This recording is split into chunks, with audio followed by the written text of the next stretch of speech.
एक गांव में ललिता नाम की एक दूध वाली थी। ललिता के पास दो गायें थी जिनसे वो रोज दूध इकट्ठा किया करती थी। दूध इकट्ठा करने के बाद वो गांव-गांव जाकर दूध बेचा करती थी। ललिता की एक सहेली थी, मीना, जिसकी शादी गांव के एक बड़े व्यापारी से हुई थी। मीना जब भी उस गांव जाती तो वो अपनी सहेली के घर जरूर रुक जाती गप्पे लड़ाने। एक दिन ललिता अपनी सहेली से मिलने गई। मीना, अरे ओ मीना, आई ललिता, क्या बात है? क्या बात है? आज बहुत सज सवर के घूम रही हो।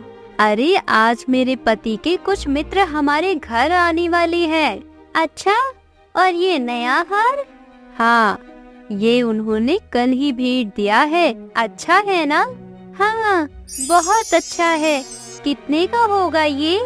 यही कुछ 1000-2000 का। 1000-2000 का? बाप रे बाप, मैं तो सपने में भी नहीं सोच सकती। बुद्धू, इतनी बड़ी भी रकम नहीं है। तेरा पति भी तुझे हार तोहफे में देगा। ललिता हार का दाम सुनकर सोच में पड़ गई। ललिता मीना के घर से निकली। रास्ते भर ललिता उसी हार के बारे में सोच रही थी। क्या कभी मेरे पास भी मीना जैसा हार होगा? उसकी शादी तो एक अमीर व्यापारी से हुई है जो उसे महंगे महंगे हार उपहार में दे सकता है। पर मेरा क्या? अगर मेरी शादी किसी गरीब से हुई तो क्यों ना मैं ही खुद पैसे इकट्ठा करके वैसे ही हार लूं। लेकिन मेरे पास पैसे बचते ही कहाँ हैं? ललिता ऐसा सोचते सोचते चल ही रही थी कि उसका ध्यान नदी के किनारे दूध में मिलावट कर रहे नंदू दूध वाले पर गया। ये तो खुले आम मिलावट कर रहा है। इसके पास तो दो घर भी है। शायद मुझे भी इसी की तरह दूध में पानी मिलाकर बेचना चाहिए। इससे मुझे बहुत सारे पैसे मिल जाएंगे। ऐसा सोचकर ललिता बहुत खुश थी।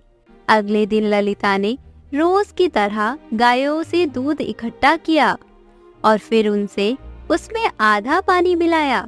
ललिता ये दूध लेकर गांव गई। उसने ये दूध गांव वालों को बेचा और अब उसके पास दुगने पैसे थे।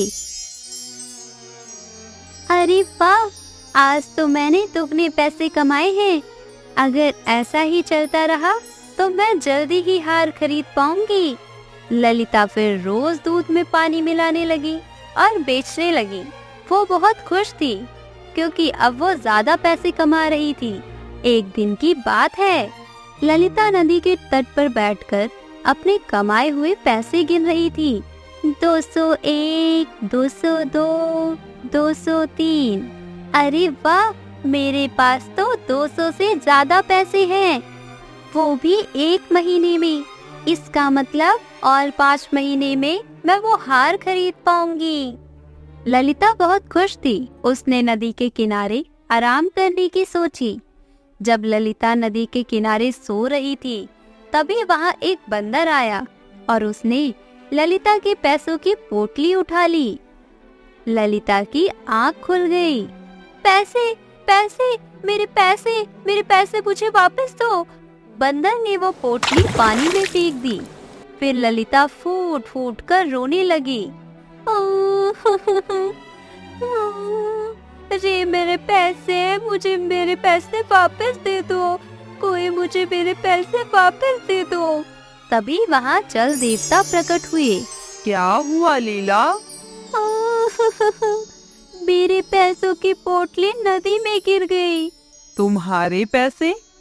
हाँ, मेरी मेहनत के पैसे। क्या तुमने सच में मेहनत की थी? वो मैंने उस हार के लिए। वो तुम्हारे मेहनत के पैसे नहीं थे, इसीलिए वो तुम्हें नहीं मिलेंगे।